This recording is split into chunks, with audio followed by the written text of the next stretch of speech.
J'ai le dernier rapport de l'angiologue. J'ai le dernier rapport du pneumologue. Il avait préparé avec soin son dossier médical. Après une rupture d'anévrisme et 2 arrêts cardiaques, Étienne Morel vit avec un pacemaker. À 74 ans, il est prioritaire pour être vacciné. Le seul rendez-vous qu'il décroche est à Coudekerque-Branche, à 120 km de chez lui. Mais une fois sur place, mauvaise surprise. L'infirmière est à 30 cm de moi, la seringue à la main. Je suis prêt à être vacciné. Le docteur revient. Stop! On arrête, on ne vaccine pas, monsieur. Le mot du praticien, du médecin traitant, n'est pas bon. Motif, un certificat jugé mal formulé. Étienne Morel est abasourdi.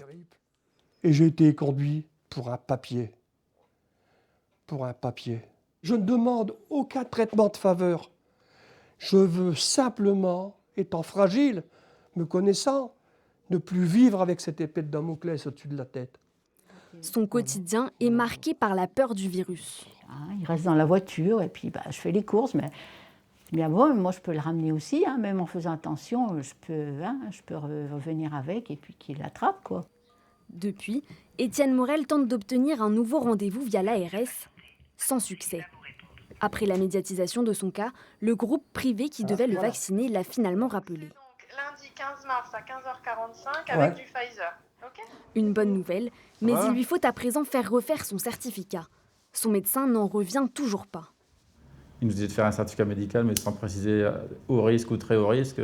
Pour moi, c'est la même chose. Si Étienne Morel voit aujourd'hui la fin de son calvaire, de nombreuses personnes prioritaires restent toujours sans rendez-vous. Sur les mots, là, De forme grave. De forme grave de Covid.